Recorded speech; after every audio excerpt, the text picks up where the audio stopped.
بسم اللہ الرحمن الرحیم. ناظرین السلام علیکم. پروگرام ہے 11 تار. میں ہوں وسیم بادامی.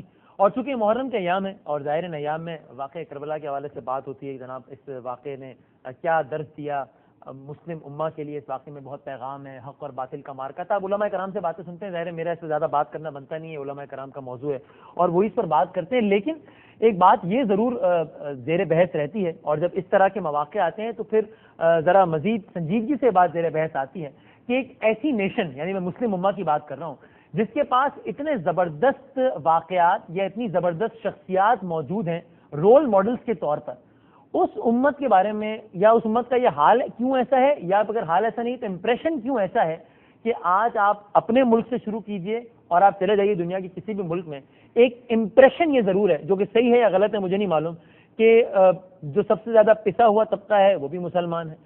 یہ بھی ایک امپریشن دیا جاتا ہے کہ جہاں کہیں کوئی دہشت گردی کا بڑا واقعہ ہوگا تانے بانے کہیں نہ کہیں کسی مسلمان سے ملیں گے. تو ایک ایسی نیشن جس کے پاس واقع کربلا جیسا ایک واقعہ ہے کوٹ کرنے کے لیے حق اور باطل کا مارکا, جس کے پاس رسول اللہ صلی اللہ علیہ وسلم جیسی شخصیت ہے, جن کی جو سیرت ہے اس کے مسلمان نہیں تمام انسان معترف ہیں, اس نیشن کا آج یہ حال کیوں ہے؟ اس پر ذرا آج کے پروگرام میں بات کرنی ہے. زیادہ لمبی تمہید میں نے بالکل نہیں ماننی. دو بڑے معزز مہمان موجود ہیں اور جو ہمارے پہلے مہمان ہیں ان سے ہم پروگرام کے ابتدائی سے بات کریں گے. انہیں پھر جانا بھی ہے تو انہیں بالکل ان کے وقت سے فارغ کر دیں گے, اور میں بہت شکر گزار ہوں دونوں مہمانوں کا کہ انہوں نے اپنے قیمتی وقت سے ہمارے لیے وقت نکالا ہے. بہت سینئر تجزیہ کار ہیں, روزنامہ جنگ میں کالمسٹ ہیں, کسی تعارف کے محتاج نہیں. جناب حسن نثار صاحب ہمیں جوائن کر رہے ہیں لاہور سے. حسن نثار صاحب بہت بہت شکریہ وقت دینے کا. اور یہاں کراچی اسٹوڈیو میں میرے ساتھ موجود ہیں معروف مذہبی اسکالر ہیں, اگین کسی تعارف کے محتاج نہیں ہیں, ایک مشہور و معروف پروگرام بھی ہوسٹ کرتے ہیں ARY ڈیجیٹل پر اور ARY نیوز پر بھی, جناب ڈاکٹر عامر لیاقت حسین صاحب. ڈاکٹر صاحب بہت بہت شکریہ وقت دینے کا. حسن نثار صاحب, میں بالکل یہ بنیادی سوال سے آغاز کرنا چاہتا ہوں کہ آج چونکہ یہ محرم کے بھی ایام چل رہے ہیں, واقعہ کربلا کا تذکرہ ہوتا ہے جس طرح میں نے کہا, تو لوگ یہ سوچتے ہیں, میرے اپنے بھی ذہن میں بات آتی ہے کہ پھر کیا وجہ ہے ایک ایسی قوم جس کے پاس اتنی زبردست مثالیں ہیں, ذات رسول ہے, واقعہ کربلا ہے اپنے رول ماڈلز کے طور پر, اس قوم کا آج یہ کیوں حال ہے کہ ہر جگہ سپریسڈ بھی ہے, اس کے بارے میں یہ امپریشن بھی ہے کہ وہ ٹیررسٹ بھی ہیں؟ یہ معاملہ خراب کہاں ہو گیا ہے حسن نثار صاحب؟ یہ very good examples to follow.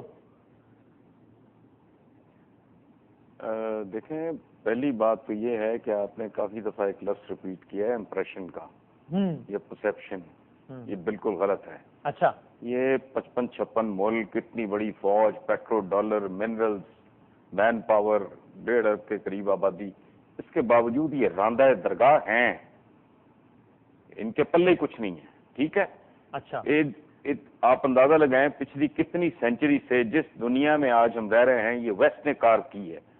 آج آپ سے بجلی ویسٹ واپس لے لے, ریل واپس لے لے, ہوائی جہاز واپس لے لے, فون واپس لے لے, آپ تصور کریں آپ کھڑے کہاں ہیں؟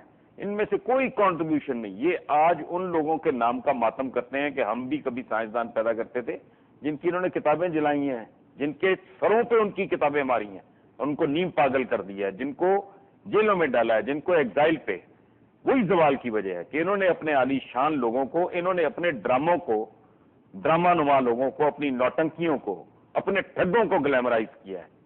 انہوں نے اپنے عالی شان شاہ دماغ جو تھے ان کو انہوں نے بہت رگیدا ہے, اس کی سزا انہیں مل رہی ہے.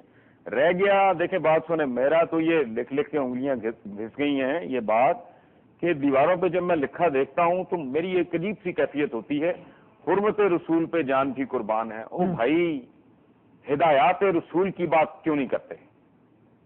یہ کھوکھلی محبت ہے, یہ مگرمچھ کے آنسو ہیں.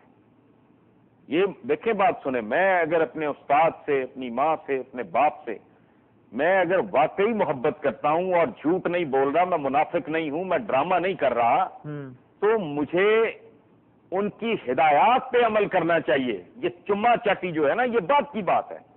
اگر میں ان کی ہدایات کے برعکس زندگی گزار رہا ہوں تو نہ میں انفیکٹ اپنی ماں کا احترام کر رہا ہوں, نہ اپنے باپ کا کر رہا ہوں, نہ اپنے ٹیچر کا کر رہا ہوں. تو وہ ایک الٹیمیٹ ذات, میں تو کہتا ہوں کہ یہ ایک دفعہ نہیں 20 بار ڈفرنٹ فورمز میں کہا بھی لکھا بھی کہ مسلمان یہ جو کہتا ہے کہ ہمارے پاس قیادت کی کمی ہے, تو بادامی صاحب مجھے کراہت آتی ہے, مجھے گھن آتی ہے, کیونکہ زندہ قیادت موجود ہے نبی کریم کی شکل میں. اور اس لیے نہیں, میں دبدے دل سے یہ بات کرتا ہوں ہر بار کہ اگر میں کسی اور مذہب میں بھی پیدا ہوتا تو میں نبی کریم سے اتنی ہی محبت کرتا، چونکہ پوری دنیا کی انسانی تاریخ میں بڑے سے بڑا آدمی بھی سنگل ڈائمینشنل ہوتا ہے، بڑا سائنسدان ہے، بڑا جرنیل ہے، بڑا مفکر ہے، بڑا شاعر ہے، بڑا پینٹر ہے، اتنی مکمل ذات زندگی کے جس روپ میں ان کو آپ دیکھو تو لگتا ہے کہ تو الٹیمیٹ ہے، اتنی بڑی زندہ قیادت ہے بھائی، وہ ٹیچنگز ان کی موجود ہیں، مثالیں ان کی موجود ہیں، ان سے لے کے ان کے نواسے تک اگر نہیں کر رہے تو یہ بدبختی ہے، یہ لعنت ہے، یہ پھٹکار ہے، یہ منافقت ہے۔ ان کی نام لینا اور رونا اور محبت کرنا، چومنا، سڑکیں دیواریں بھر دینا کہ حرمت رسول پہ جان بھی قربان ہے، ہدایات کی بات کرو۔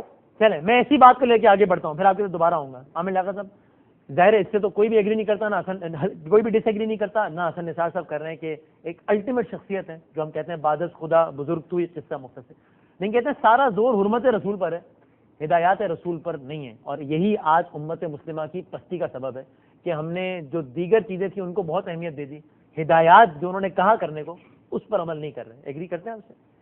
بسم اللہ الرحمن الرحیم۔ دیکھیے، حسن نثار صاحب ہمارے بڑے محترم ہیں اور بڑی قابل شخصیت ہیں، انٹلیکچوئل ہیں، اور اگر ان کی باتوں کو ایک مخصوص اینک لگا کر دیکھا جائے گا تو بڑی زیادتی ہوگی۔ اچھا، حسن نثار صاحب میں عشق رسول صلی اللہ علیہ وآلہ وسلم کوٹ کوٹ کے بھرا ہوا ہے۔ میں اس کو دوسرے اینگل سے دیکھ رہا ہوں۔ اچھا، وہ حرمت رسول کے بھی حامی ہیں، لیکن آپ ان کی اگر بات کو سمجھنے کی کوشش کریں، وہ یہ کہہ رہے ہیں کہ حرمت رسول پہ تو آپ قربان ہوں، لیکن اس کے لیے پہلے ہدایات پر تو عمل کریں۔ پہلے آپ نبی کریم صلی اللہ علیہ وآلہ وسلم کے ایک سچے امتی تو بنیے، اپنے اندر صبر برداشت جو کہ نبی کریم صلی اللہ علیہ وآلہ وسلم نے اپنی 40 سالہ حیات مبارکہ میں، بھائی 23 برس کی مدت ہے نا شریعت کے آنے کی اور قرآن پاک کے احکامات کو نافذ کرنے کی، لیکن 40 برس کی جو حیات مبارکہ ہے اس میں آپ کو کیا نظر آتا ہے؟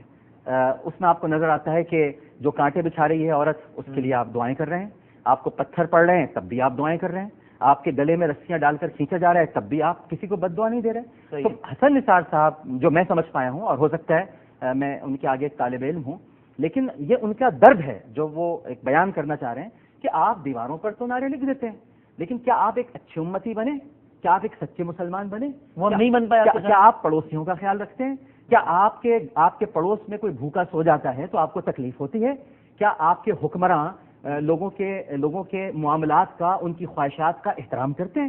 تو اگر آپ یہ سب نہیں کرتے تو پھر کس بات کی آپ حرمت رسول پر جان قربان کرنے کے لیے تیار ہیں؟ یہ میں جو سمجھ پایا ہوں وہ قطعاً، کیونکہ انہوں نے جو اتنی بڑی بات کی، انہوں نے کہا کہ آپ میں ہیں کیا، پوری دنیا معترف ہے نبی کریم صلی اللہ علیہ وسلم کی ذات اقدس کی، بلکہ ان سے لے کر ان کے نواسے تک ہمارے یہاں یہ ہوتا ہے کہ ہم بات کو سمجھ نہیں پاتے اور ایک دم جذباتی ہو جاتے ہیں اور کہتے ہیں جی انہوں نے یہ کیا کہہ دیا۔ میں تو کہتا ہوں کہ حسن نثار صاحب سب سے زیادہ حرمت رسول کے قائل ہیں جو ہدایات کی بات کر رہے ہیں، کیونکہ جو ہدایات کی بات کرتا ہے وہ سب سے زیادہ حرمت کا پابند ہوتا ہے۔ لیکن مسلمانوں کے آپس کے اختلافات اس پر تو بعد میں بات کریں گے، لیکن آج جو ہمیں باہر سے بھی جو مار پڑ رہی ہے as a nation, as a Muslim nation, جی استعماری قوتوں کی بات کریں، اس کی بھی وجوہات یہ ہیں کہ ہم ایک سچے امتی نہیں بن پائے، دیکھیے ان کی ہدایت پر عمل نہیں کرتے۔ راندہ درگاہ تو ہم اپنی حرکتوں کی وجہ سے ہے نا، ٹھیک ہے، ہم نے ہمارے یہاں یہ کہہ دیا جاتا ہے، معذرت کے ساتھ میں عرض کروں کہ ہمارے یہاں کہہ دیا جاتا ہے کہ جب کوئی خودکش حملہ ہوتا ہے تو ایک بڑا عجیب سا جملہ میں سنتا ہوں علماء کی طرف سے بھی اور حکمرانوں کی طرف سے بھی، یہ کرنے والے مسلمان نہیں ہو سکتے۔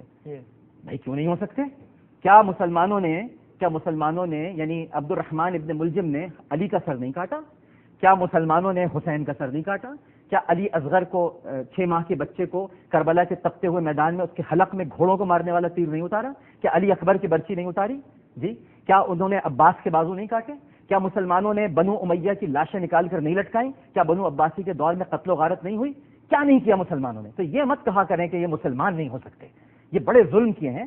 تو ہمیں ایکسیپٹ کرنا چاہیے اپنی جو ہم نے جو حرکتیں کی ہیں یا جو ہم اس وقت جو ایک جنونیت کے باب رقم کر رہے ہیں، تو ہمیں پہلے تو ایکسیپٹ کرنا چاہیے، اپنی حالت کو سدھارنے کی کوشش کرنی چاہیے۔ ہمیں یہ نہیں کہنا چاہیے کہ ہم بت اچھے ہیں اور دیگر بہت لوگ خراب ہیں، جب سازشیں کوئی سازشیں نہیں ہوتی، ان کو آپ دیکھیے انہوں نے جو کچھ اختیار کیا، جو کچھ اپنایا وہ آپ کو اپنانا چاہیے تھا۔ اس لحاظ سے بھی حسن نثار صاحب صحیح فرما رہے ہیں، راندہ درگاہ تو ہم خود